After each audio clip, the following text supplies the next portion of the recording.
It's the leader. He's the wizard. He's forcing the mouth open. Well, stop him. Kill him or something. My dagger is gone. You kill him. Not me. It's bad luck to kill a wizard. Wait. There's a better way to take care of a wizard. Welcome to As Garfield Intended, with your host, the Ebon Hand. Hello, everybody. Got another episode here for you. In our typical fashion, not a lot of thought went into it. I was stuck in a hotel room, so a few of us jumped on and recorded a pod for you guys. So I hope you like it. A lot of theory crafting, a lot of ideas. Hopefully some cool stuff comes out of this. Hope you guys enjoy it, as always.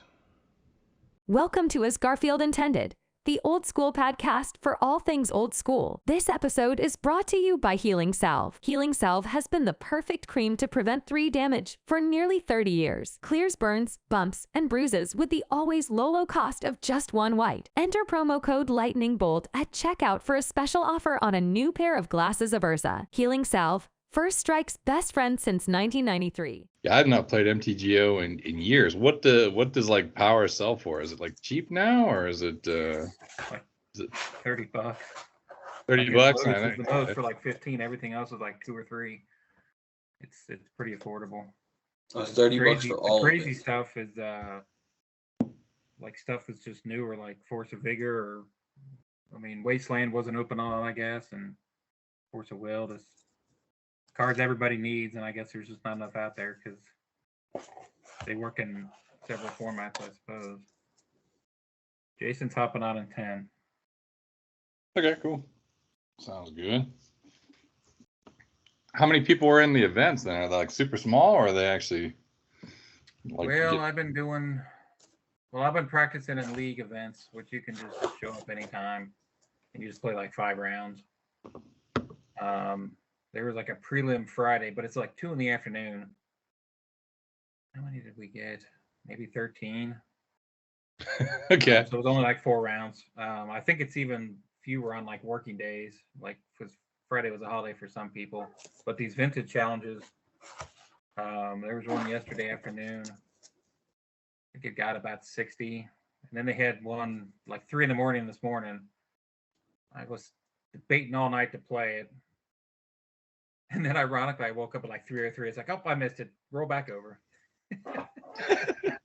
Like, too bad.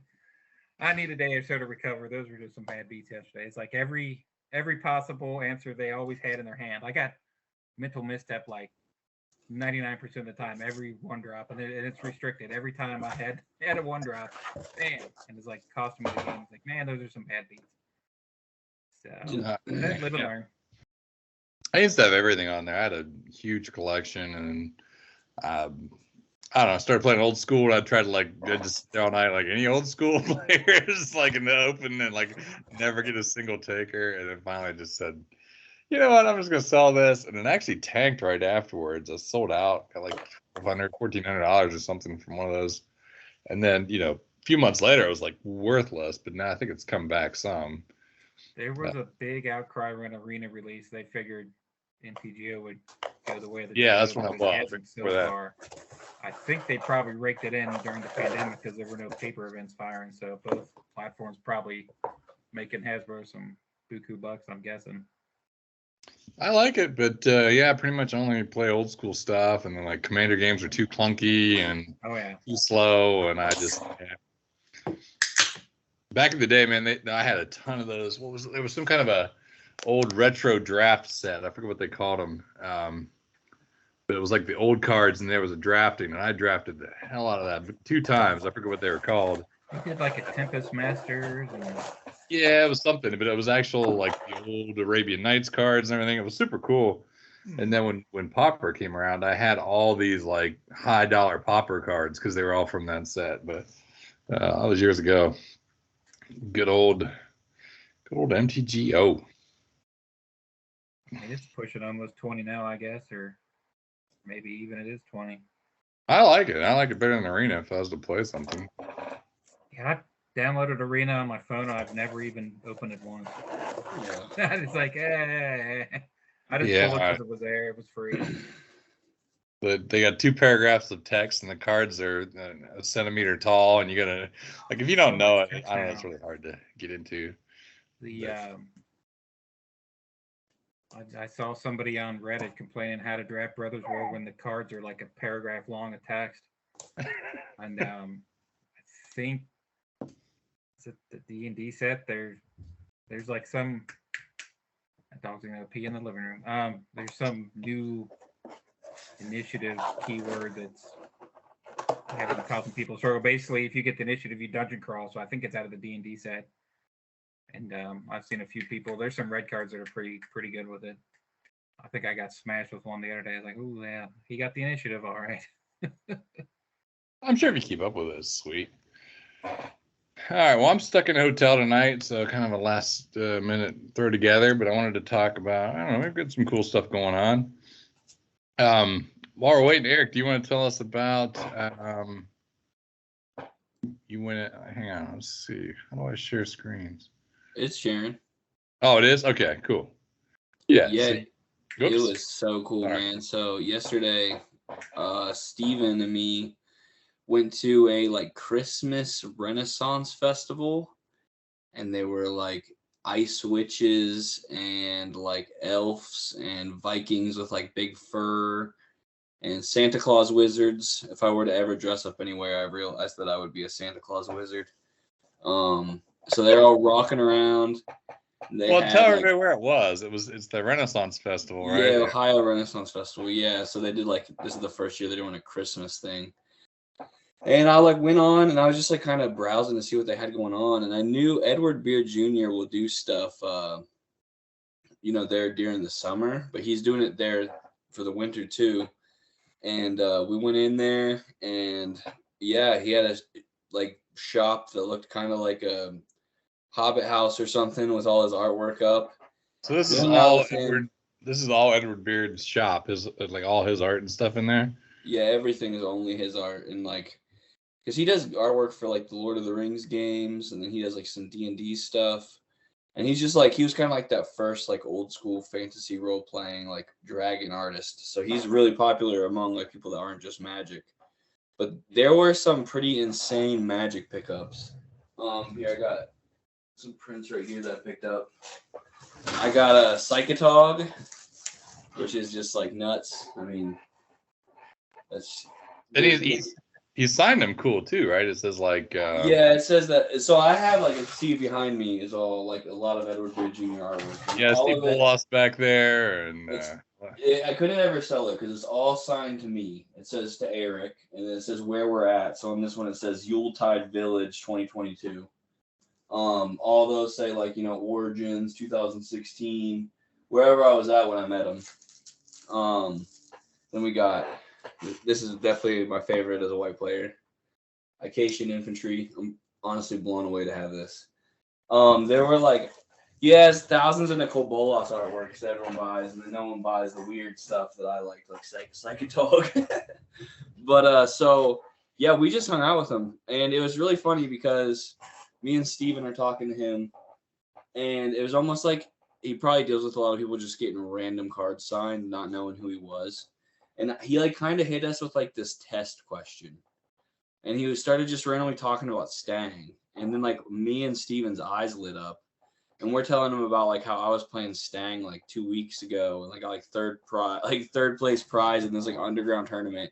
And he's like, "Wait, so you guys like really play only the old cards?" And then he opened up to like stories and was just like blown away to be even talking to. You can tell it's not happened to him all summer long working at this Renaissance Festival. And now and he's just like talking to us like just blown away that we're talking about Christopher Rush, talking about Shivan Dragon. Yeah, that was very cool. We got a bunch of cards signed, hung out with them for like 30 minutes. Steven got this like enormous print of Nicole Bolas he's going to put in his like game room. I mean, this thing is like, it's like 4x5. Oh man, it was so cool. Yeah, we got some packs for our weird draft of like his artwork. And he's like, we got to crack packs. So he like opened the packs of like his artwork and like signed them all and stuff. So like we're not going to draft it out. We like cracked it with him. Just hanging out with him, man. It was so cool. I mean, the whole event was just awesome. Like, it was just this like cozy little like Christmas village with weird mythical things running around, fairies running around, and then you just run into Edward Beard Jr. and talk about magic for 30 minutes. It was so cool, dude. He's up there all winter? 'Cause I don't know. I'd love to get up there. I don't know if I will. But Yeah, so he's only there sometimes. Like his wife and friends and stuff run the shop. So we got really lucky. Like, we had just put our cards in our backpack and just got really lucky that he was there. Yeah, it's definitely something I would never forget. I'm so glad to have those prints and stuff because it was just really cool. Like, we both have young kids. So our little kids, we could take them to a little petting zoo, meet Santa Claus, then we got to go talk to Edward Beard Jr. Like, it was just the coolest freaking night, man. that's awesome. Yeah. So something else really weird is I am big into pre-modern, so I've been buying the gold border cards because they're like way cheaper. So I had him sign like 4 7th edition gold bordered Birds of Paradise, and he said, "I've never signed this before."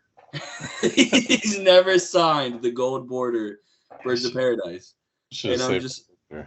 I'm like, okay, like I have the only weird pre-modern staple. Yeah. I didn't even know he ever did a set of birds. How did you even know? Those are his though, right? Yeah, he did the birds. The Birds of Paradise is like the biggest story with me. That's like a whole nother episode, but yeah, that's the original OG artwork. Even like talked about maybe getting that as like a tattoo because that's kind of how I got into magic. It was like the first rare I ever got. So yeah, he did the 7th edition birds, not the Mark Poole birds, but after Mark Poole, he did the next one. Yeah, I was trying to figure out how he got into talking about sex. It's like all just know each other. Yeah, like Christopher Rush, Mark Poole, and there was some stuff that he told us about some cards. Steven said not to talk about it because he told us not to talk about it. They're like some maybe newer, some older stuff that could be coming out for sale from like some older artist.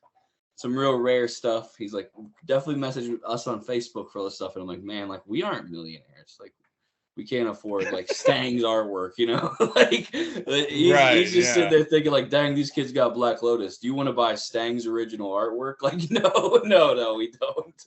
We just want like some, we just want to drop $100 on prints and get some signatures. Not $75,000. But yeah, it was awesome, man. Very. Yeah, okay, cool. Yeah, I'll just like put a blur over my address and post. But yeah, so no one has that. He's like, I've never signed this before. I only do like the 7th edition white border. But I mean I love gold border stuff for pre-modern, and like that card I don't know. It's a weird way to make your deck kind of look unique, you know. So I brought those instead. Wow, that's awesome. Yeah, it was cool. I would if he's there, I mean I would maybe like he seemed like he was pretty active on Facebook. He's like, yeah, message me on Facebook. So just maybe ask him if he's gonna be there one weekend if you guys want to go there. I mean, he's got just so much artwork. But like the artist prints were really expensive because they're pretty old, like $300 per print. And he also has an upcharge because it's like at the Renaissance Festival. I'm assuming it's probably pretty much like pretty high. But I mean, it was like $40 for those prints I got, which really is not too bad to get it like personalized. I had him draw some weird stuff on like some Icatian. Yeah, there's a pretty funny story. I did not know he did Icatian Javelineers, and I play White Weenie. Well, I already have the Edward Beard Jr. one signed, so I didn't think about it. And then I'm like, man, I want him to write a personalized message on it. So I traded Steven a reincarnation for a Javelineer, and then Steven's like, yeah, like now I only have 3 Javelineers signed because I got the 4th one. So now that's gonna be like a running joke. Like, why don't you have 4 Javelineers, man? I resent him the link. Yeah, very fun, man. I mean, it's awesome. Like, if you're an adult, go there. If you have kids, go there. Like, both would be super fun. They've just got like these bonfires everywhere, and you can like get s'mores kits and just be like cooking a s'more with a wizard and like an elf and stuff. It just was a really wild night, man. That very sounds cool. Awesome, man. Yeah, I need to figure out how to get up there. And it's only $15 to get in, so very cheap too for some like in modern day. That's really cheap. All right. Well, we're waiting on Jason, but we can go ahead and start. Since you mentioned Stang, we'll talk a little bit about the recent events. So we did our what do we call it? Our chess set rules. I mean, at first, here we go. There's Jason. What's going on, Jason? Hang on, he's not there. I gotta admit him. Gotta get professional. There's the original banger himself. Hey, there we go. All right. You guys hear me all right? Yeah. Yeah. All right, sweet. Yeah, for some reason I had to open Teams on through my browser, like the web app wasn't working or whatever. Sounds like a you problem. I don't know. Yeah, it's a bunch of bullshit. Well, Eric just gave us a rundown of his trip with Edward Brew Jr. And now we're just getting into our event. So I was just starting to talk about that. This was the rule set where Strip Mine didn't tap for mana and Factories didn't tap for mana. There was no Mind Twist, no Factory, or no Library. And all right, first thoughts on it. I loved it. Like every game was actually a game. I had no non-games, which was kind of the idea. I think I really liked it, but after we talked, no one tried to spike it too hard. So I think we do need to do a follow-up event where everyone just tries to spike the hell out of it and see how the deck and shops and line bolt dib and all that stuff works out. But they were fun decks. They were super cool. Let's see. I'll start by sharing Eric's because you had a really cool brew. If you want to tell us a little bit about that. Yeah, I mean, I want to recommend building this, dude. I was on fire for how big of creatures I was playing. Like I was just like not mana screwed the whole time. Totally on like just like land, Mox, Soul Ring, Gauntlet of Might, like turn 2 Stang. I was doing really good with this deck. Just a Gauntlet of Might, Stang, Hazazon deck. Yeah, you got Hazazon tomorrow. Got 3 of those, 3 Stang. You got White in here, so you got some swords. 3 swords. Disenchant in here? No disenchant. No, all right. Just balance. Crazy, yeah. Yeah. Balance. Soul 3 Ring, Sylvan power. Library. The 4 Sylvan Gauntlet Library is of Might. important. Yeah, 4 Gauntlet of Might. Because so basically the idea is that like Stang with Gauntlet of Might is like 2 Urnums for the price of 1. Like if and it's like perfectly on curve too. Like if you can like turn 3 or 4 play a Gauntlet, turn 5 play Stang, like screw Sarah Angel, man. Like 2 4 5s. Like it's just way bigger. Yeah, because you're casting Stang off 3 lands at that point, probably. Well, you could have the green, but yeah, he's what, a 4/5 then with 1 Gauntlet? Yeah, 2 4 5s for 6 mana. It's way better as a 4/5. A 3/4 is just not good enough. So Gauntlet of Might's awesome with Stang, and then I play 3 Hazazon, which is also just like I was able to make a lot of Sand Warriors, man. This deck was just really cool. Everything is a warrior. Like sub-genre, like the creature type is warrior besides 1 Shivan Dragon. So it's like warrior tribal in old school. Here's a photo of 12 Conan the Barbarian tokens with 3 This was actual games. I mean, when I'm looking at this, you get 2 forests with wild growths, 2 Moxen, 3 other lands, a Karakas. You got a Karakas. All you Karakas. That's why. Yeah, I bounced from there. That's how I was able to. So 2 different Hazazon triggers. 3 gauntlets. That's insane.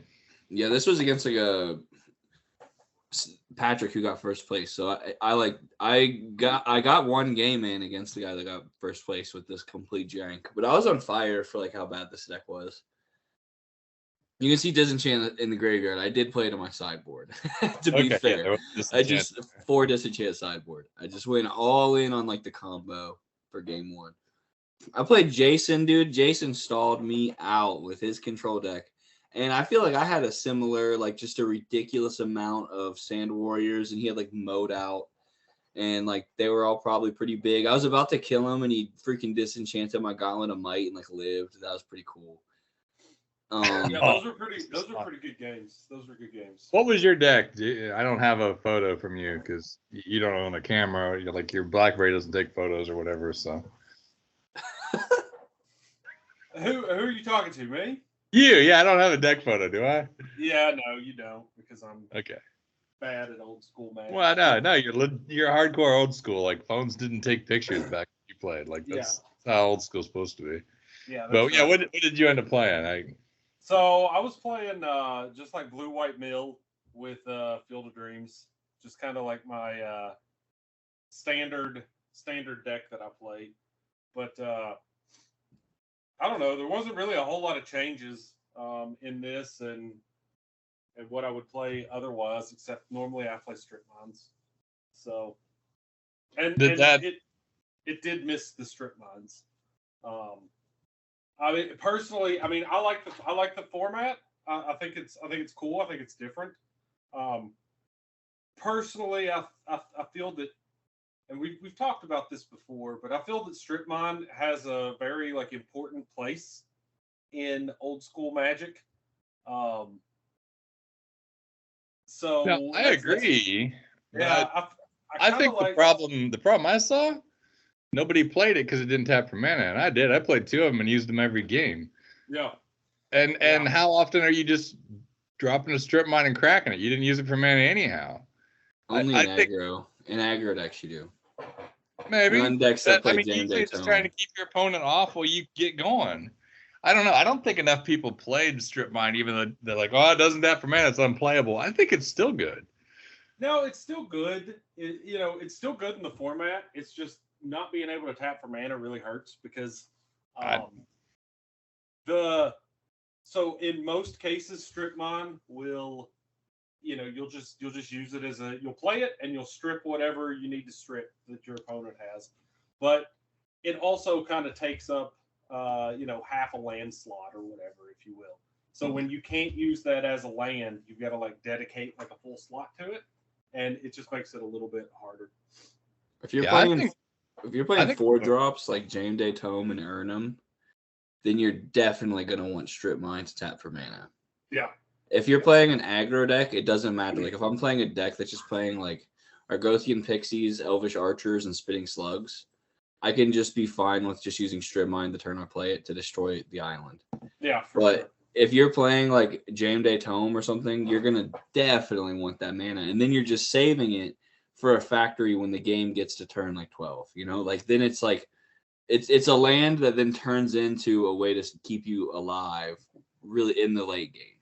But you are wanting to use it as mana for the first maybe 10 turns, or in case you draw Brain Geyser or something if you're playing a control deck. So you do want to tap for mana. And if you're playing like the version like Mill or Field of Dreams or like the deck or something, or I think you were playing all the Arabian aggro, Russell, you'd want strip to tap for mana in that deck. Serendip and Urnum. Strips, that's why I played Ban Armageddon, so I just Armageddon lands away, That's like true. I knew nobody would play him because they don't tap for anything. It is nice though. I mean, Patrick and I tested strip. like a week or two before, and I was kind of planning to play like this is the blue aggro Murpho, but he pulls out like one Singer and your whole deck's just screwed. It kills the Dib, it kills everything if you don't have a Lord of Atlantis out. So I was like, well, screw this, I'll go big too. And if you have perfect mana all the time, which we do, you had perfect cards all the time, which everybody did except when Patrick would him you. I didn't have to play him, so I didn't worry about that. You can play anything you want. So I was like, the biggest creature wins. And I proved that out several times when Mahamoudis were beating my butt down. I was like, well, I got this Sarah, but I mean, you were playing giant legends that are bigger than all the classic creatures too. Mm-hmm. It's just a go big format if we don't figure out a way to reintegrate, I guess, the strip mines. You almost have to use them as spells now. I could see playing 2, like the 2, flex slots in your deck, but you can't play them as land if you have an opening hand of like strip mines. You just got to ship it right away. But normally you might be able to keep it. Yeah, like you said, it's just a bigger format. Yeah, but I think Island of Wak-Wak was criminally underplayed. because we allowed it to tap for mana, and it would have destroyed Patrick's entire deck. Wow. Yeah, Island Walk would Yeah, be so Island good of Walk against Walk this deck. was criminally underplayed. I guess people don't have it, and people didn't want I to don't proxy have it. whatever. But just proxy that shit, man. Like That look, would crush his deck. yeah, and I never got a chance to play him because my deck sucked. But you know, Forrest Singer and Shivan and Mahamodi and Hippies, and he didn't even have strip mines to get rid of it. I could have just stalled him for so long.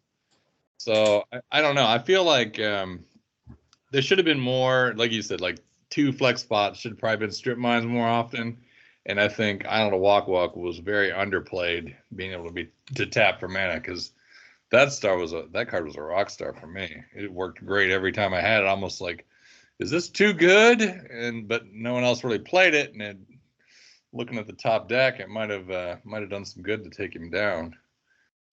Well, and I think, I think it was a couple days after the event, or maybe the day of the event. I don't know. We were talking about in the group chat about what we thought needed to be modified, and I was on the plan of don't modify anything yet, because this was everybody's kind of first rodeo with this, and it's not it didn't change a whole lot.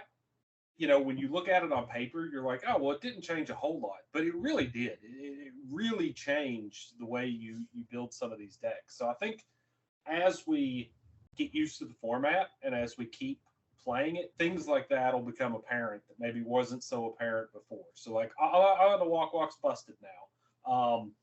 Maybe you do still need to play some strip mines, even though they don't tap for mana. Maybe, because I think people are running Island of Walk Walk and Maze of Ith like wild, man. Right. I mean, Maze doesn't tap for mana, but it's still good. Why wouldn't strip mine still be good if it doesn't tap for mana? So Right. yeah, I'm kind of really excited to do a spiky version of this and just see how that does, see how it plays out. Eric will probably still be on Stangs, but maybe a handful of us can bring the really good stuff and just see how it plays with the different rules. Yeah, so I tried, like I said, the like mill control deck, and I'm sure I could tweak it a little bit more, but it just didn't feel. It felt like it was missing something, and that's something that it was missing was like strip mines. Yeah, right. So I think, no. With the mill control deck might not make it. Take so my eyes, please. yeah. Anything like that. Yeah, so I think I'm going to build something else for this format. Maybe something a little bit more creature based and something a little bit more aggressive. I'm hoping Russell shows up with the deck. He threw that gauntlet out without knowing it. Yeah, dude. Russell is such a deck player. I don't know if you can play the deck without Library and Mind Twist. That kind of powers it up to some free wins, That's actually true. That's true, but That's why But the deck doesn't now have to deal with as many factories because people won't play it as much. Factory is really good against the deck. Well, I mean, like in an aggressive, I was kind of thinking about this in an aggressive deck. It doesn't really matter because that factory, even though it doesn't tap for mana, I mean, you're not needing that mana anyway, and you're basically getting like a free 2/2 that can't be countered or anything like that. So I think it's still busted as fuck. The That's what I factory mean. I is think super they should have good been because it won't be played more stripped as much. Factory won't be stripped as much. There's less Yeah. factory strips, so it's like way better. I mean, I was just thinking like making an aggro deck, just play like 4 Ice Storm, 4 Strip Mine. That seems pretty nasty if everyone's playing big stuff. Oh yeah. See, this was Steven's deck. He's not here tonight, so I'll give him a quick rundown. He did the 4 dibs, counter spells, hypnotics, 2 boomerangs, and where the heck are all those preachers? Because I had to deal with those. Get some singers. See, is this the deck? I think this was his deck. Yeah. Yo, Yeah. you control magic to your preachers, right? Oh, yes. He control magicked my preacher to take another preacher when I tried to, I forget how I tried to pull this off. But yeah, he ended up with using control magics over and over and took. So he had, here's a shot of the field. He had control magic one preacher to get the other preacher to take my Argothian archaeologist. The only creatures he had on the board were mine. Really annoying. His deck was awesome. He was making awesome plays against me. So yeah, he got second. Eric got Yeah. third. Jason fourth. The rest of us stragglers here at the bottom. Beautiful deck pick too. Those lands those kind of lands. stacked together to make Cthulhu and all and the Kraken or whatever. Those are amazing. They even look good when they come down. Yeah, that looks so cool for deck photos, man. My deck. I'll then. I at least got the Spice Prize, but I did some stuff with this deck. It was used Sentinel and what's it called? Infinite Authority. Infinite Authority. Yeah, so if you put those two together, you get like this creature that can't be killed that kills anything that's small. I had the Pegasus and then Wall of Swords, man. People hated Wall of Swords. I'm definitely going to play that card more. And then, Battering Ram. I actually did use the Argothian Archaeologist to bring back Battering Ram a couple times. And You were doing but, it, man. yeah, at the end of the day, I probably should have just done more of what is that card there? The Angelic Voices. Angelic Voice. Yeah, gave everything plus one. The Crusade effect for artifacts and enchantment, or artifacts and white creatures. So once Juggernaut was like a 6/4 or something like that, he was just so difficult to deal with. And made the Sentinels bigger, but that really didn't matter. The Pendle Havens, they did a lot of work because all my stuff was like 1/1s that I could pump up. It's kind of cool. And all-star for the day was those Island of Walk, man. I really need to be jamming more of those. Did you I did ever bring in- have a Preacher out, activate Preacher, and then it turned off your Angelic Voices?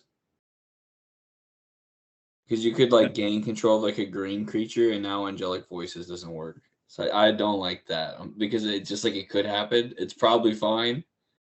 Did that ever happen? That never dude? came up for me, unfortunately. I didn't get enough. That's I why I kind of want to always play this more. I had one personal incarnation I never got out. But I don't know. I did actually kind of like the deck. I think we only played 4 rounds. I went 2-2 or something with it. It wasn't horrible. It had its moments. The book did some work here and there. But yeah, I had 2 strip mines. I liked having 2. That was useful. And but I like every game I brought in Ivory Towers, and I never drew one all day. Why are you playing like Pyramid in your sideboard, dude? I brought that in against Russell, man. He was going to Armageddon me, and I was going to bring in the Pyramid to save him. Did it work? Did it work? Never drew it. It's only one-ofs. A lot of these one-ofs just don't seem to come up that often. So yeah, so maybe next time we need more Pyramids in the sideboard. But No, you don't. White is such a good color for sideboard. Like you don't even have cop red in your sideboard, dude. It's that the best sideboard card you don't even have. Had this against Shops, the Stylix or whatever. Yeah, the Stylix, yeah, just blows Shops out of the water if you can afford it.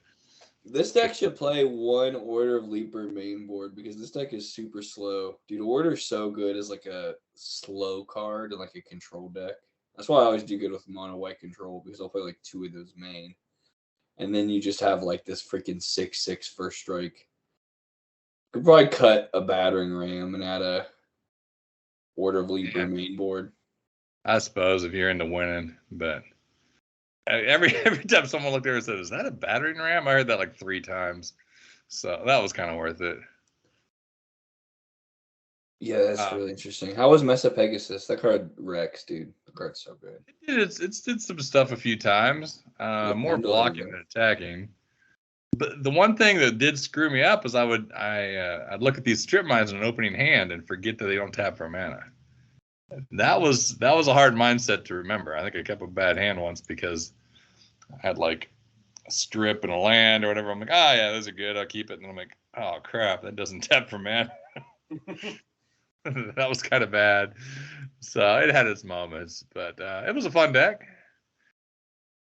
I won the Spice Prize in the room, but all right. So next time I'm gonna have to go a little more spiky. But yeah, Steven wrecked me with his freaking. I got a free win against you. I was like, my little brother, he's 15. I was like talking to him. He just started playing Magic. I'm like, I think I should cut channel for my deck. And he's like, seems like a pretty powerful card to me. And I'm just like, all right, I'll just leave it in my deck. And then I just like turn 2 channel Fireball you.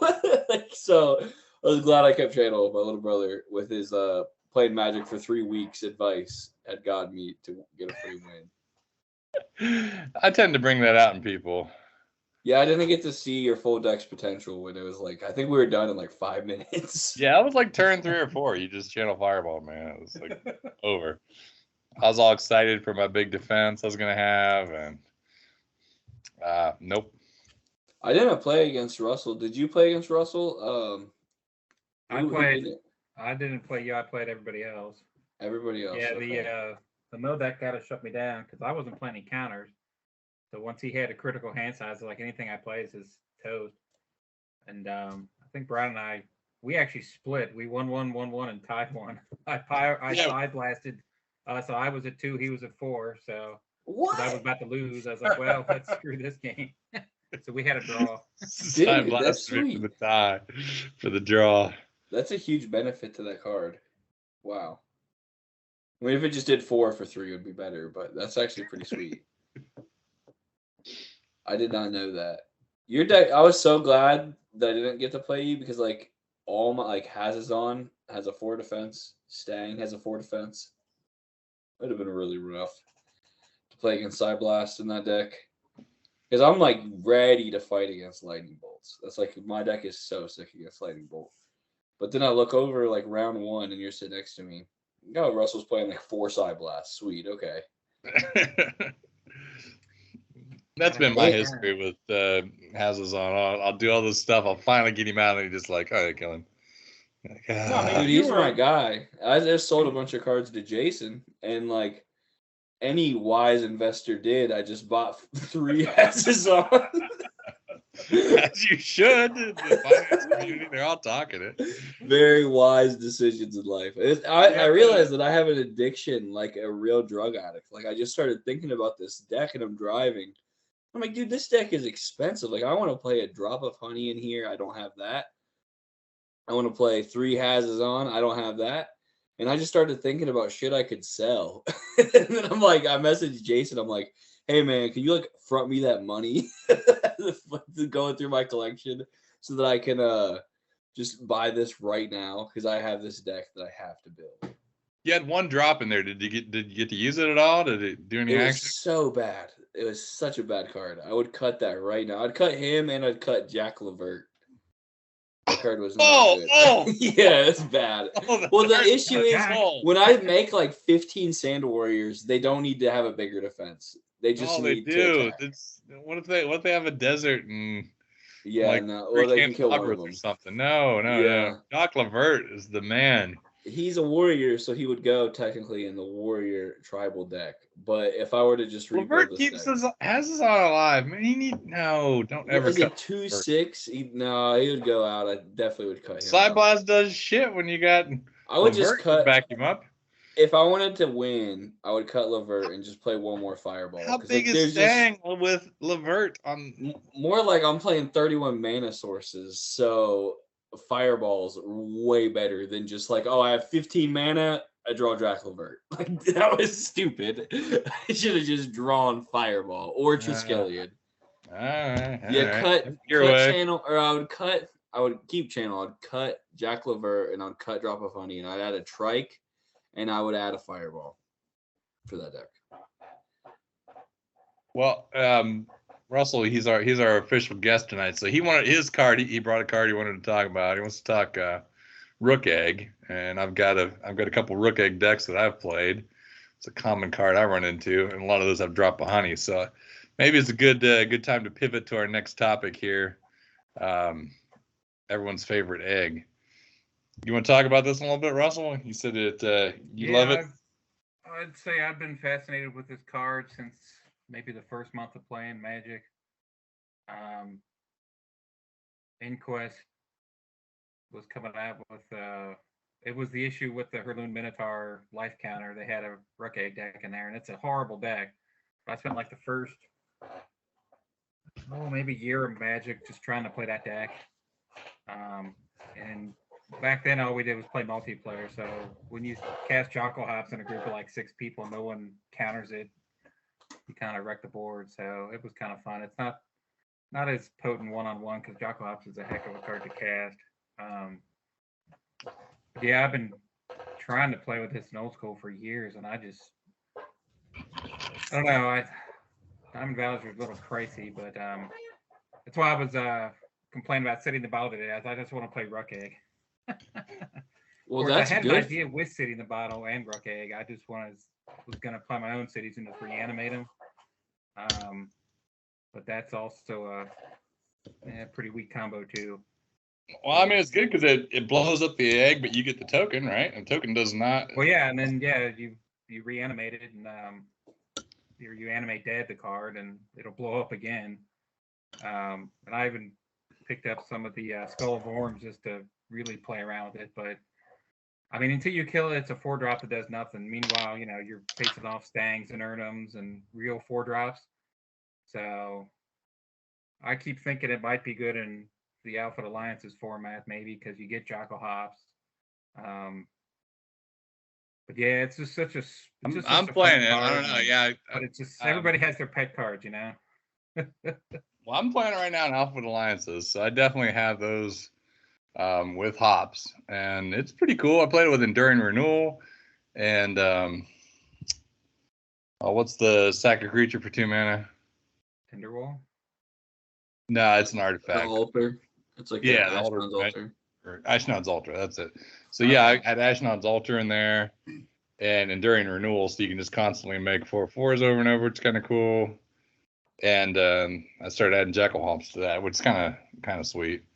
I was gonna say I think it might finally be playable when they made Goblin Bombardment and Tempest. Then you have a real sack outlet that really combos in red or really any color if you're playing a bunch of creatures. But up to then, it's kind of just like, well, I'm going to play it and just have some fun with it. Well, I've actually played 5 decks that had Rook Eggs, so I'll run through those real quick. You can let me know what you think. Seeing how it's unplayable, it's one of my favorite cards as well. I feel like, Dad, you and me play Rook Egg like in every deck. I'm like I feel blown like away that can't beat it, man. It's so. I'm blown away. Russell says this isn't a good card. I'm like, dude, Ruck Egg is the boy. And then I see it right there with Lord of the Pit, dude. Whoo. Yeah, well, the Diamond Valley is a sick one. Yeah, I don't own that card, but yeah, I play it in other ways. This dude, Ruck Egg's sweet, Russell. My dad will talk you. He'll sweet talk you into it for sure. So some sweet tech is that Chaos Orb can't hit tokens. So that token that it makes can't be killed with a Chaos Orb. Pretty nice. So yeah, on this deck, this was kind of a slow deck. I actually just ran Evil Eye of Orms Vigorm to attack with over and over, and then I had a lot of discard outlets. Using a Scepter, using Gwendolyn, Hymns. It was all discard, and then sack it to Diamond Valley, use the life, play a Greed. A Word of Command, Hand Hate too. I see that. Yeah, Word of Command, Hand Hate, and Pestilence. You can Pestilence away. Similar. Like I felt it was pretty spot on in this deck. How do I progress to the next one? Hang on. Like I said, I glanced through my folder of decks, and I had 5 Rook Egg decks. So we'll just run through those pretty quickly here. This one looked like I was back on Diamond Valley. Jacques Levert has us on. This was a Fungusaur deck. Where was I playing this deck? I don't know. This one looks pretty bad, I'll be honest. All right. Cry Shield is badass with Rook Egg. Cry Shield is insane. Cry Shield, and I get Earthquake, which is good with it. That's how I always play. I just play like 3 Earthquake main board and just stop any aggro deck. Let's see. This one here was more along what you were doing. I did 3 drop of honey, 3 Rook Egg, Dang. Earthquake, but it was actually a Eureka deck, and everything had really high power. So like Lady of the Mountain and, like the 7/4s and things like that. So, but Drop of Honey will kill your rook egg, keeps it around, because one of the problems is people don't want to play into it. So if they got a creature, you throw out a Drop of Honey, then they're like, all right, I'm not going to play anything else. You can activate a factory or something, then throw it on a rook egg. They're like, oh crap, now I got to do something. Now you pass around, come again, the rook dies. Now you got a 4/4 they got to deal with. And it just bought you like 3 or 4 turns, and the whole time they're just sitting there staring at their hand like, what do I do? So I kind of liked that. It did okay-ish. What's your Eureka deck? So I can also just randomly win. Yeah. So that was like, if you didn't have Eureka, you just kind of sat under all that while you continued to draw fatties. And that was the theory behind it. Let's see what else we got. What's next on the agenda here?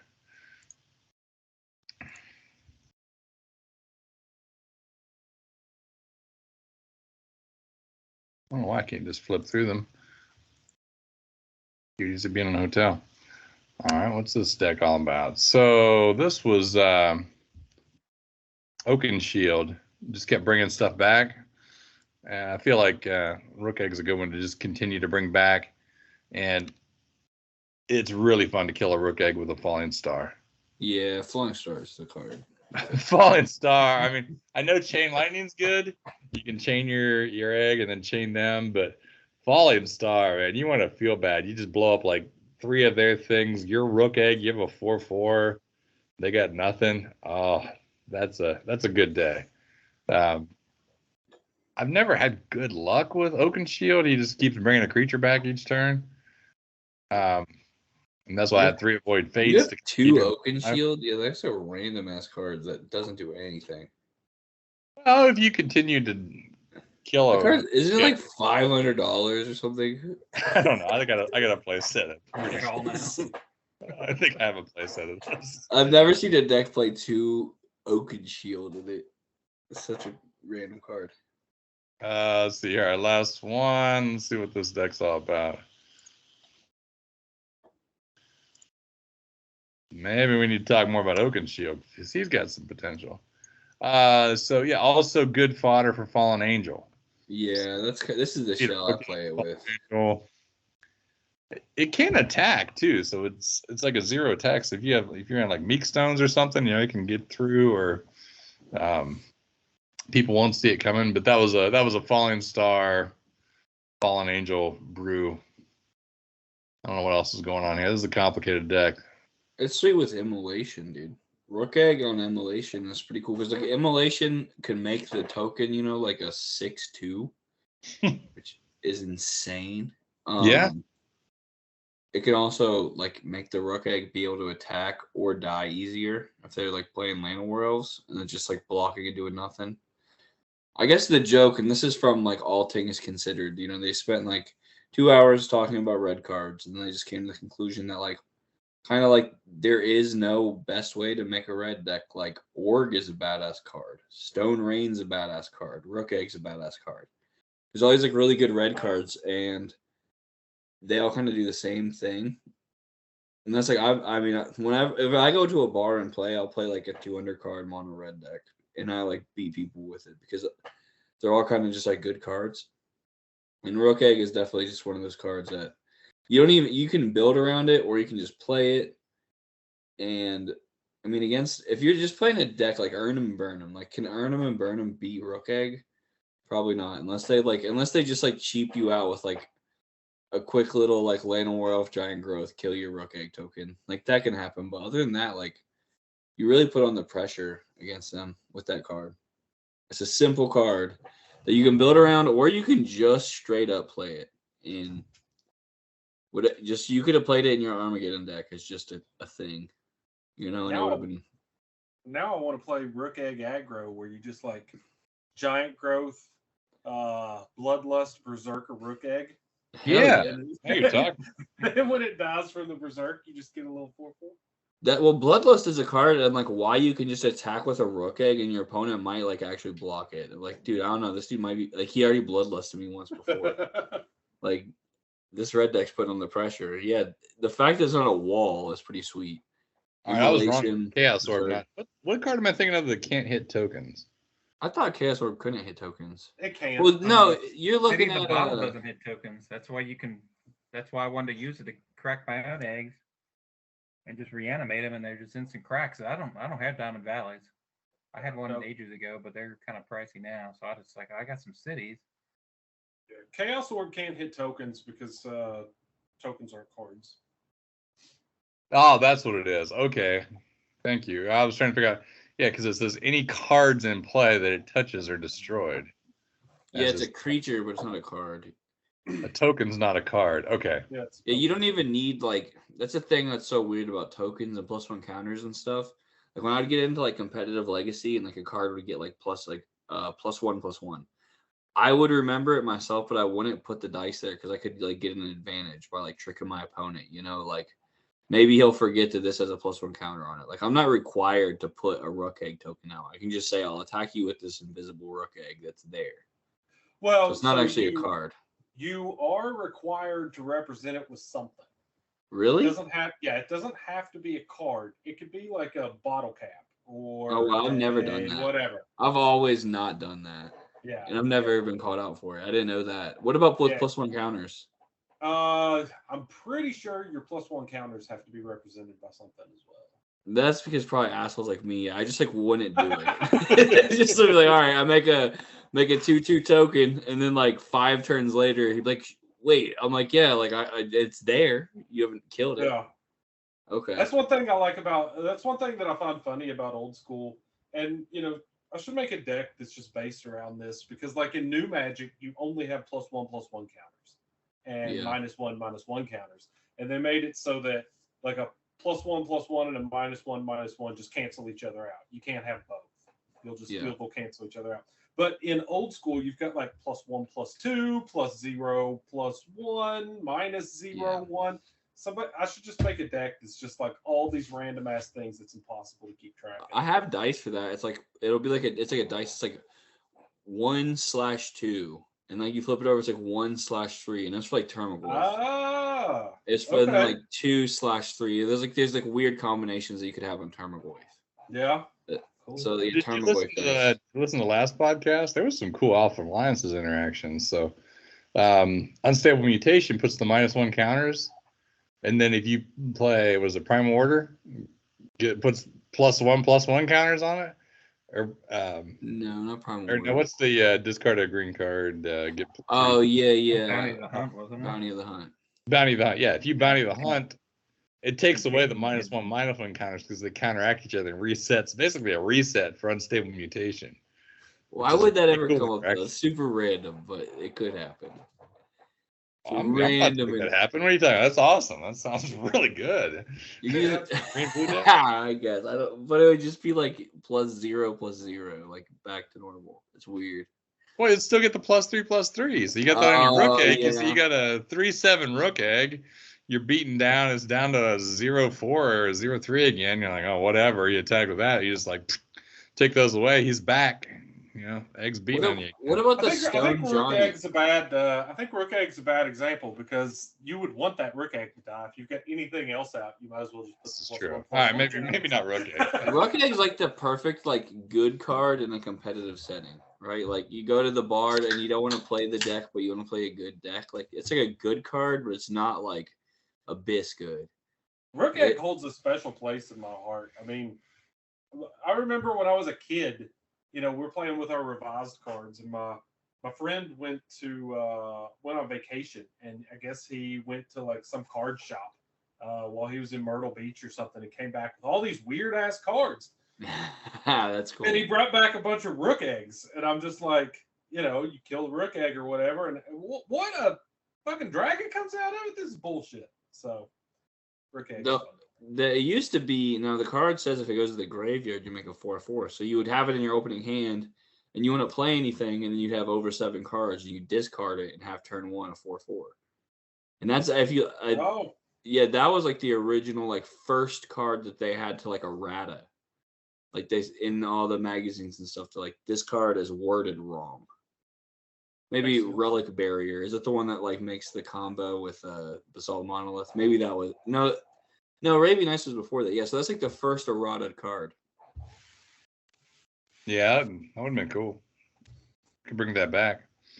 I thought somebody somewhere was playing where you could discard rook eggs like that. Was it the European? Somebody had some rules like that, or they were testing it just for the funsies. That's what the card says, dude. The Swedes, they're awesome. I'm sure They it do makes it everything. 20 times better if you just discard it. You know, there's so many more ways to discard than sack it, really. Imagine you get him and you just like discard 2 freaking rook eggs. It's like, okay, 2 4/4s. Yeah, that's how you beat Hippie. You take 1 hit from a Hippie and then make a 4/4 dragon. Hell yeah. It's a great card, dude. I mean, you can just play it and not even build around it. I just like, I don't know, it just puts control I feel decks, like- or not control decks, aggro decks at bay so much. I feel like it'd be good in that Gauntlet of Might deck, man. I might just play for Baby 2. Dragon Whelp, right? Just He's a Dragon- 1/4 that makes a 5/5. Come on. Dragon Whelp, dude. It can't be City in the Bottled, and Dragon Ball is pretty good, yeah. Yeah. with Gauntlet of Might seems like you can build so many decks with it, but then you like go to actually build the decks, and like, well, it's obvious the best card is Fireball. They keep trying to do cool stuff with it. Like, well, Fireball and Trike are the best cards with Gauntlet of Might. Okay, Those reverse damage. Pyroclasm. Those are the main cards that are good. Or what is it's not Pyroclasm, the one that's like 4 damage divided. Yeah, Pyrokinesis. Pyrokinesis, yeah. Those are the 3. You could build a Rook Egg Gauntlet deck though. Then it can attack. It's a 1/4. Mm-hmm. And you can berserk the Rook All Egg. right, the last topic I think I have is Jason and I started really getting into this. We'd like to celebrate Magic's 30th anniversary. I don't know if you guys heard this, but Magic's gonna be 30 years old next year. Yeah. So it seems like a good time to celebrate. And so we're trying to figure out, we could probably do it over the next 2 years, honestly, because it could be 93, 94. But we were hoping to do like start, and there's a, I got it pulled up here. You can generate like unlimited starter deck generator. So, Oh yeah, okay. Yes. yeah. Yes. So we could, we could have each person just be like, all right, you're gonna get. So I guess we can add a booster too. Let's say we add. What do we start with? 1 starter deck, 2 boosters. You hit generate, and you have to go acquire these cards somewhere. Now they don't have to obviously be unlimited. They could be any version. And if you pull Moxes or duels or something expensive, you can proxy them. But this is the pool you start with, and we play with this. And then maybe the next get together, everyone gets some, we add some dark, we add some legends boosters, but and then we draft them. I don't know if we start with here, like here you got 1 Mox. Yeah, but we could use an Evan Mox or something there. And we'll play for ante. And kind of like the last, we're open to suggestions here. So, this was kind of the thought was like, why don't we just go out and most of the stuff is dirt cheap, and it would be very reminiscent and very respectful of 30 years ago. Let's just generate another batch here. Let's see. I mean, these are, so here's a Meekstone, Mana Vault, Glasses of Urza. Sarah. Oh, Sarah's going to be strong. Yeah, Ooh, Sarah? This is busted. This is a good Sarah one. with a Meekstone? Damn. Yeah, this is That's a good good one. stuff. And a Cop Red and a Bolt. Oh, this is an amazing pack here. This is a good place Do you, to start. do you have any planes? Oh, there they are. Yeah, You I don't only know. have like 3 Yeah. planes. Yeah, so that's kind of what And we a Wall were- of Swords, dude. That deck is pretty. Wall of Swords. Yeah, this is a busted pull right Yeah. here. Now, I don't know if do we send each person out to get them? Do we just gather, make some sets for everybody and pass them out? We need a certain number of players too that want to do this. I think to make sure somebody doesn't cheat, 1 person will be the assigned person that goes on like a Microsoft Teams meeting and says, okay, open your starter deck. Yeah. And then you open it with that person. We just print this as a PDF or whatever. Yeah, like in And front of then- them. Like in and front they of go- one other person. Yeah, So they and then could go sit make there. that. You know, Yeah. see how much of the stuff you have. Now, I mean, Jason and I have a bunch of garbage laying around, but you know, you can get Proxy pro it. unicorns and 4th edition phantasmal terrains and stuff pretty reasonably. There's a force field there a minute ago. I don't have that Yeah. card. Yeah, I mean, we were even talking like, you know, because most of the stuff, like you said, most of this stuff has been reprinted, and then the expensive stuff, obviously, you're going to proxy anyway. So, you know, we were even saying, you know, if everybody wants to chip in a few bucks, then if the cards that we don't have in our pool, we can just go out and buy them. But yeah, so we would just, you know, if we knew we were getting together, like, hey, this week everyone gets 2 packs of the dark, and then we just, you know, we generate them. Then we draft them. Now we get to add draft to our deck. And then we play some games. Ooh, Burno Festival. Now this would, yeah. well, now I mean, are we crazy in that this would feel very much like 30 years ago? No, this is pretty much, I think, how it would feel. I mean, I know when I first started getting into the game, you just, you know, you played with whatever the hell you had, and that was it. So this Jasmine. I actually like Jasmine. And her and Yeah, you always had to get one of those starter boxes. It was the only way to get the land easy. No one ever had the land for your first few weeks of playing. Like, where's the land?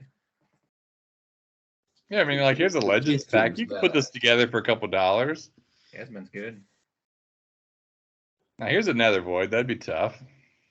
Hey, I've got one for sale if anybody opens a Nether Void. I heard that. I think I need to. I'm not home to look to see how hard I need that. I think at this point, I think I want Island of Walk if I'm going to buy anything. Really into that card. I got 2 of them. Island of Walk is a good white weeding sideboard card against Serendip. I mean, at the end of a year or 2, like, what do you? I mean, are you guys out $100 or something like that? And you got a bunch of cards. I mean, I think this would be sweet as hell. I'd love to do it. It's cool, but the way my mind works, I lose interest on this stuff fast. And I know that sounds weird, but like, there's no brewing, and like I strictly just brew decks. Like that's like why I like this game. So when I'm just like, oh, I'm stuck with the Castle Helm of Cult Soul deck. Yeah, with trading it would be better, but trading, you know, like, do we open up trading? Yeah, you'd have to, man. I would not. I mean, I think you'd have to for sure because now you're literally carrying a binder to every get together of like your trade. Oh, that's reminiscent. And you're playing me a lot of money. You like freaking lost your damn ATOG. Now you need it back. Now you have to get your trade binder out, trade back for some more shit. Yeah, this would save me a lot of money playing this format for sure. Yeah, I think it would be really fun. And then like, I'm not saying it's the only thing we do for 2 years, but over, you know, it's 93, 94 will be 2000, 2023 and 2024. We just kind of keep, hey, every so often we throw together another. You know, if we're out, we'll draft, and then if people want to play, they can. If they want to do something else, they'll do something else. And at the end of 2 years, we have our 30th anniversary showdown. You guys ever heard of pre-modern, dude? No. That sounds so much more. I like Russell playing vintage, some pre-modern. I'd play this Gen crap with you guys, but the whole time I'd be like, dude, why are we not rocking some? I'm gonna have to make like legit pre-modern decks and just have you lose every game for 3 months. You'd be like, this format sucks. I haven't had any fun in months. Dude, I got legit pre-modern decks. No, come on, that format's great. There's like 50 legit pre-modern decks. 50. There's 50 legit tier 2 pre-modern decks. It's like 4 tier 1. I mean, I love pre-modern. All that stuff's great, but I don't know. I'm all in on this idea. I think it's. I don't know.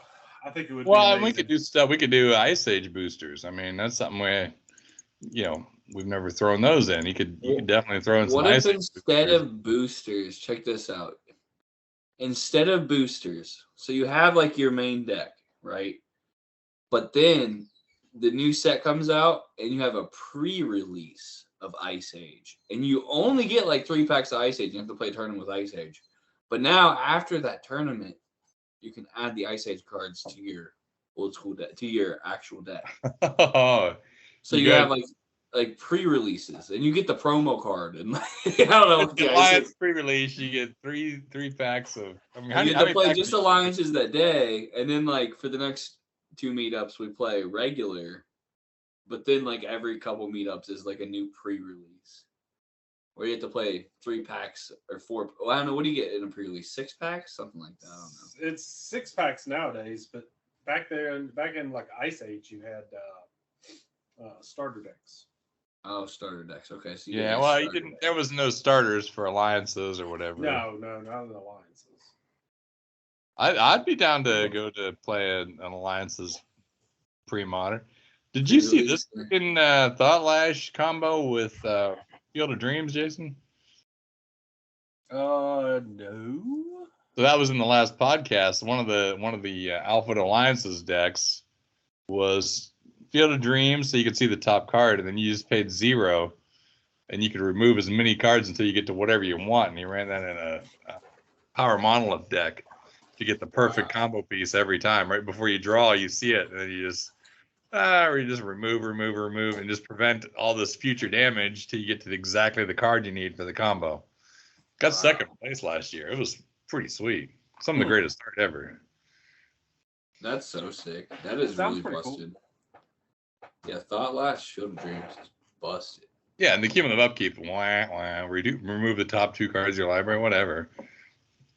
But anyhow, he was able to just like win pretty much on the spot because then he'd use Brainstorm. after you set up the top card, that you draw that for your turn. Now you get to the next one. Now you Brainstorm, get that, throw the other stuff back, and now you get the infinite combo lock. Wow, really a sick setup, yeah. All right, well, it sounds like everyone's still on the fence about Magic 30, so we got time. It's not till next year, but I'm all for it. I would love to do something like that. It'd be like a sealed league, old school sealed league. I like that it doesn't require a lot of my thought. My thought lately has been vintage and pre-modern, and I don't have to think about this. I'll just get some random shitty cards and I can play with them. I do like that because my thought is, I think Russell told me, he's like, you pay $700, you can play vintage on Magic Online. And I'm like, man, really? So I've been thinking about that a lot more, and pre-modern, been getting more competitive into that. So if you guys all started playing this, it wouldn't hurt. I can still keep my brain power somewhere else to just wait until I get 2 planes out. I only own 3 planes in my whole deck, but I got a Star Angel in my hand. I gotta get the 2 of them. I could play that format, I guess. Lane pass for 15 turns. That's when like cards like Savannah Lion are like way too busted, right? Because like people are just trying to get the right mana and just like accidentally get the right mana and like turn 1 drop Savannah Lion. Well, that's when you start brewing around a green deck, and then 6 months in, you crack a Savannah Lion. Now you get some serious trade fodder. Yeah. Now do you pivot back to white, or do you trade, or I don't know. It just feels like a 30th anniversary. I'm just thinking, if you have like 20 land and they're like all 5 lands, basic, just like you have like 2 islands, 2 swamps, 2 mountains, and your opening hand is like a Plains Lion, like game 1 out of the starter deck of alpha cards. Yeah, you're going to just go all the way with that Lion as your opponent's trying to set up like anything in his hand. Mountain Lightning Bolt? Yeah, that's definitely a possibility. But it just makes the basic lands, something that are desired. So the guy that's wanting to make the green deck will trade away all of his other lands for the person making the blue deck. Yeah, I've never felt that way. Like you said, desiring like basic lands, unless they're like alpha signed. Like I'm wanting those, but yeah, I've never just desired to like play the game. It would be weird. I would definitely play it if you guys were playing it, but I mean, I do like how like kind of mindless it is. I think that it can just get kind of like unfair, right? Because like somebody could just get like a couple dark rituals and hypnotics like pretty early on. You're like, this freaking sucks. All right. Fun game. You've got 3 Mind Twist in your deck. Yeah, I mean it's. There will be a It's very nothing for- apparent. There'll be a very apparent best I deck. didn't think the original set was a very good draft set. It's very good for building, but I don't know about drafting. There's so much. The sets they're just so big. With trading, it would be cool. Yeah, Trade. I think if you would have to have trading. I don't think it would work without it because everybody would just be playing 5 color like whatever, and you wouldn't even have the lands to support it. Yeah. I wouldn't mind doing some Spectral Chaos boosters too, throwing those in. And I think the proxies, I'm gonna make the back look like the Magic 30, but you know, Nice. Nice. it's got the big corny lotus as 30th. There I mean, was a we need dude. to- Oh, go ahead. Sorry, Jason. I was gonna say we need to decide what we're gonna do because like if we don't do this, then the Magic 30th proxies go on sale tomorrow. So I'll just buy a bunch of those. Yeah, why Really? don't you buy enough for us to draft that? That sounds cool. Yeah. No, I'm not touching that shit. All right, good. All right, well, it's not solved, but we're getting closer. We'll figure it out. Maybe we'll just keep playing the cube. Yeah, Yeah, Cube's the Cube's sweet. fun. The Cube's good. Keep putting more pre-modern, good stuff in there too. I did add a couple of those unhinged cards. There's one that's like a black and 6 or 7, and you get a new booster pack, and then you just reveal it, and you just lay all creatures from that pack into play. I'm gonna That's put one of sweet. those in the cube. Seems pretty good. That's sweet. Yeah. I already got a booster tutor in there. I did a couple of the new old bordered cards, like the what's the lantern that makes all lands tap for Chromatic Lantern. yeah, I did a chromatic lantern and one other card had like an old border. It just seemed like it kind of fit without being too busted, like kind You of need cool. Crucible Worlds in there really bad because it like, and I know you had the Old Warder Judge promo and it got like stolen. It's always what like to talk about. Yeah, like, yeah. we used to own that, but like you need to buy that again because like the lands deck in that really needs it. Like there is definitely a lands deck, but I it don't like think I've ever even seen that. yeah, The old it was. Warder It's like one of the Crucible first Worlds. times they made an Old Border new card. I don't That's even probably like 2008 Ah. Judge promo. Oh, that's cool. It's And he only- had one, and then like it's like the only card he's ever lost, and we're always like, I mean, you can get one for $86. That's not bad. That ain't too bad. the cube needs that really bad. I think I've thought that like over and over again. Is it only foil? The old one's foil? Yeah, it's only foil. That is an issue, I guess. Yeah, you can get like have somebody make a fake version of it to not be foil.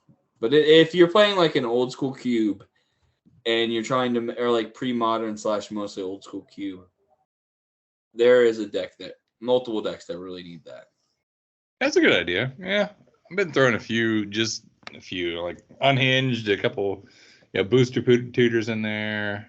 There's a new one called Opening Ceremonies. I don't know. Oh no, I did get that one too.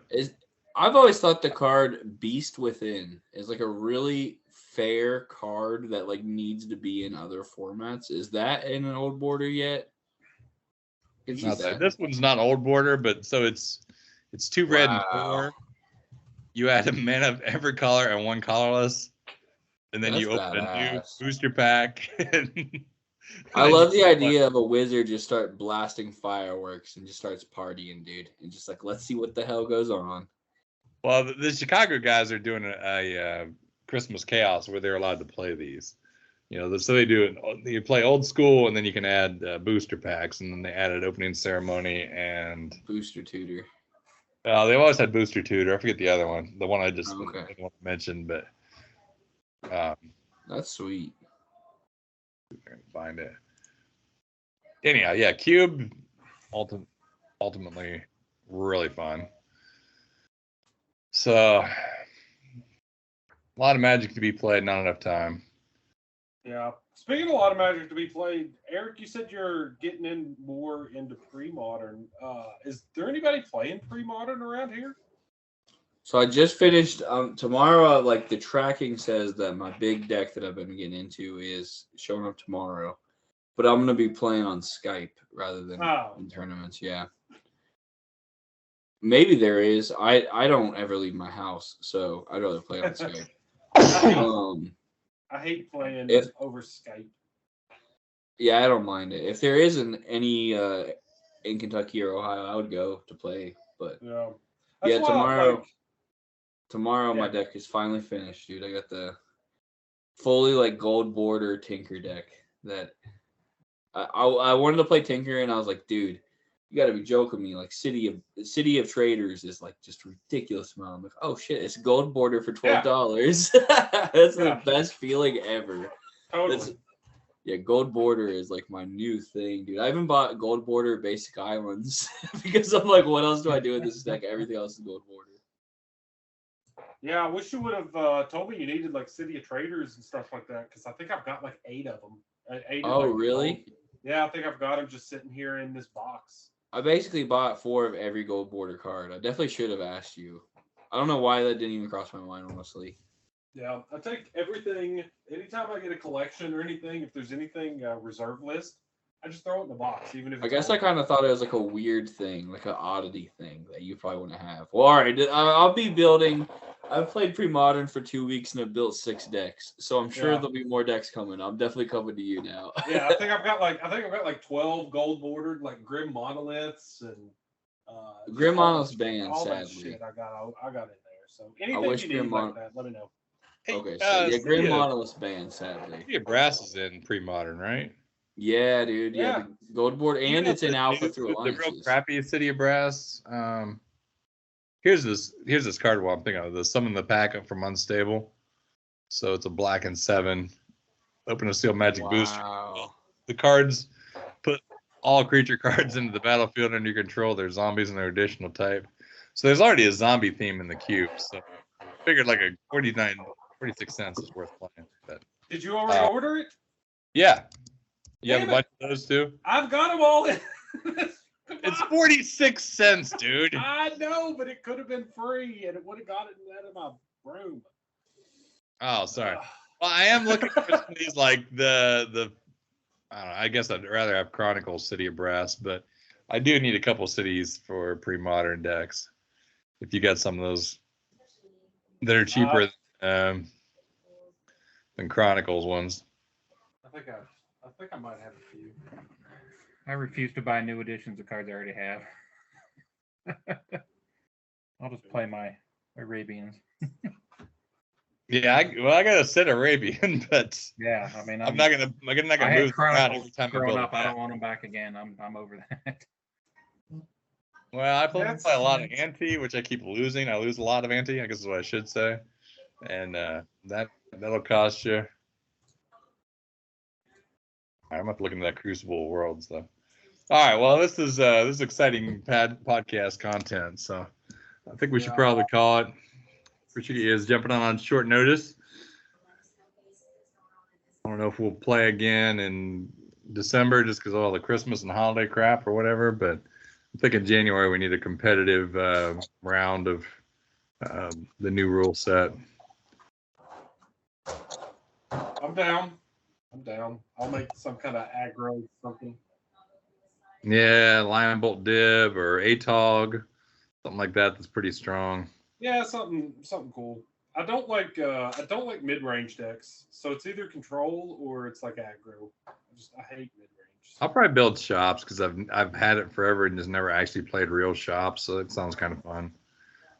But I mean, without strip mine, I guess it's good because they're not going to strip my shops. But maybe people wise up and throw a couple strip mines in there anyhow. So I don't know. But the factories don't tap for mana either, so that's kind of now you got a bunch of lands that don't tap for the non-artifact crap. So I don't know. It'll be interesting. I'd like to see if it makes a difference.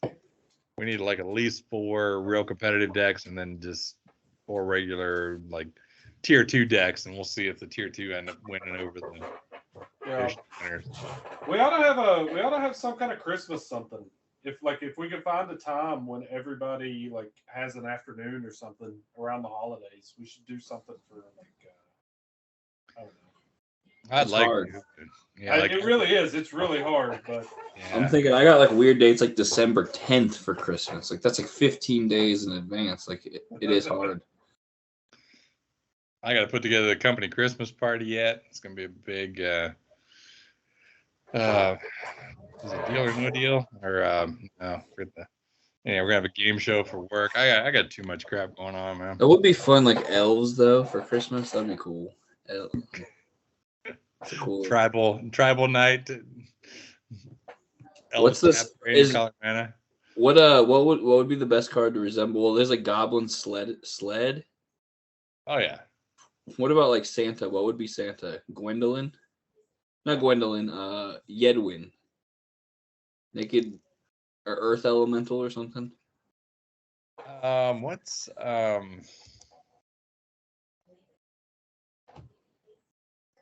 Facebook Gay's Liege? I feel like he looks like Santa.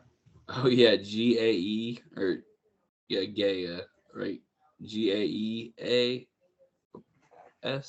yeah, I think that one works pretty well. That would work for Santa. And then you can do some elves because you're in green. That's a pretty cool Santa tribal deck. You I don't could know, do just make it more Mask of than a bit. Illusions and then like make presents that you don't know what's underneath.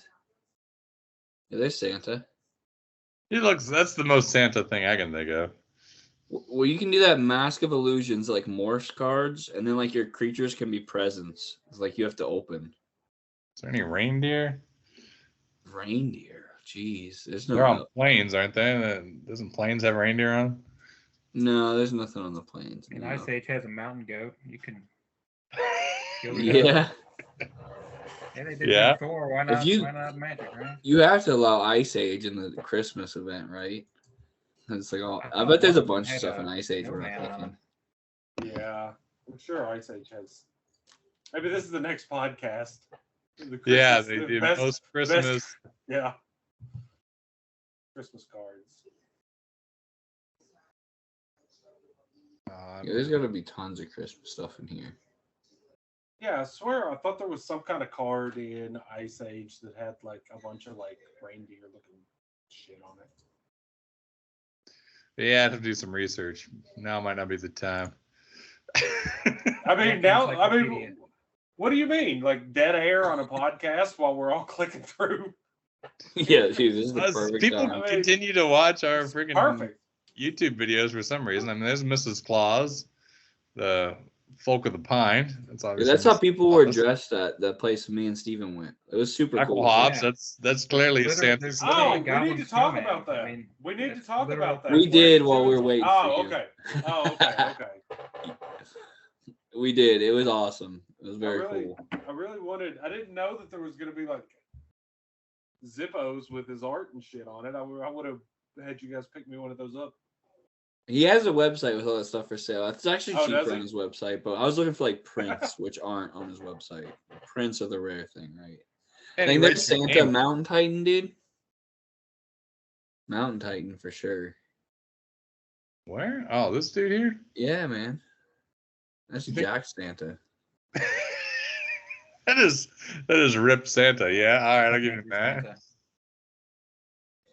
The coal that Jason's gonna get. Yeah, there's Krampus, dude. Necropotence. Necropotence. Krampus. Just play a really good Necropotence deck. Zurin Orb. It's a snow globe. Get wrecked.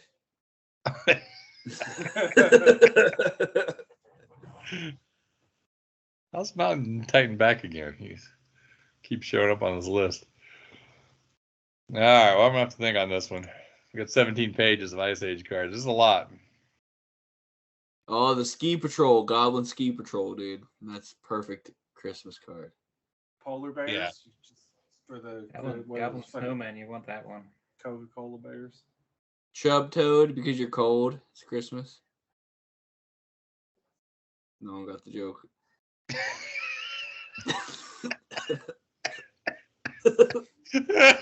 I just was preferring not to comment on it, really. Yeah. It's cool. It's Christmas. AC Prison, that's Christmas the in-laws. Yeah. There's Santa's reindeer right here. Dang. Sleigh. Yeah. There's a sleigh. The That's totally a sleigh. sleigh. Wow. Yeah, that's him. And look at the White Witch is driving it. Dang. Wow. That's actually pretty sweet for the Santa deck. I mean, how do you even make a Santa theme? You just gotta open it up. Here's Mountain Goat.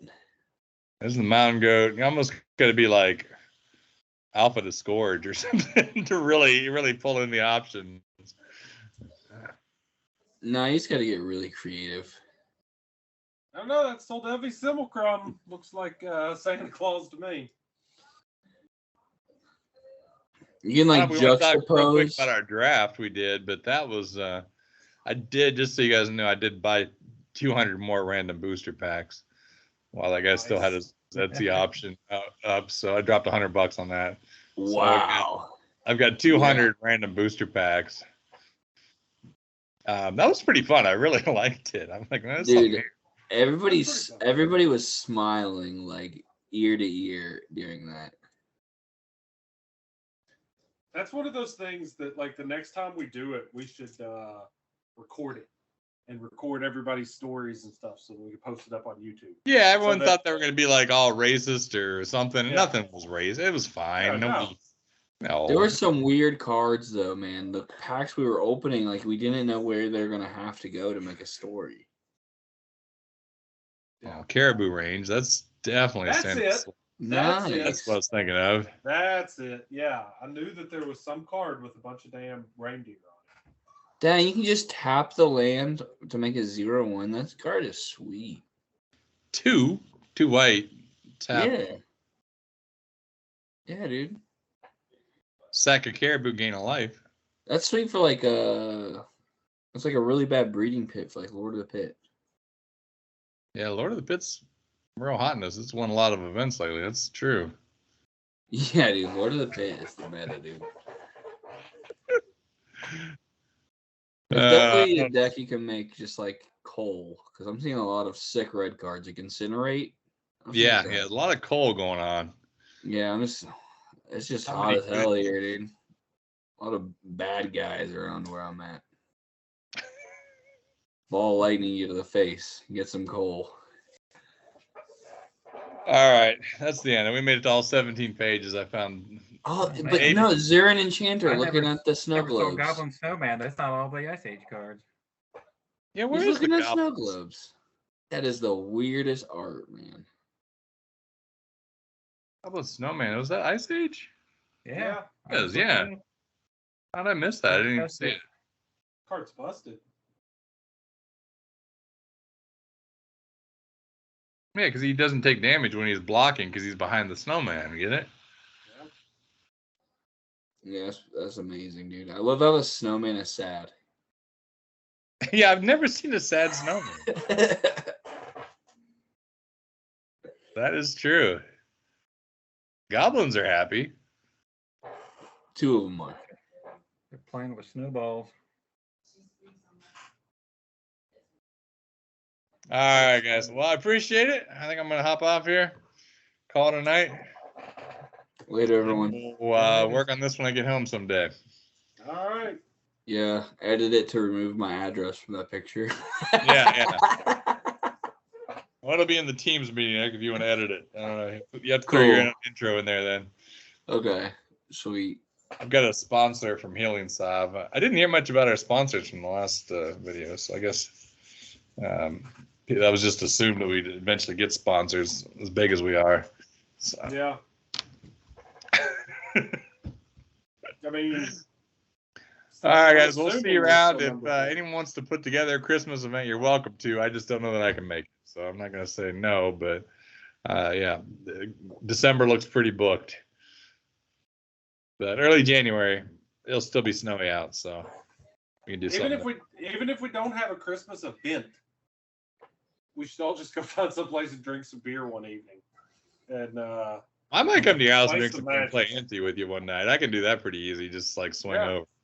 let's So do that. you live close to me. That's an easy thing to do. I'm down. But I don't see a bunch of us getting together and just drink a beer without playing some Magic. So Well, that's what I mean. Bring your Magic decks. We can play Magic in a bar somewhere. That's the way it's supposed to be done. sounds good. All right, All guys. Well, I appreciate it. Hope Later, everybody has guys. a great week coming up. See you. See Later, ya. ladies. See ya.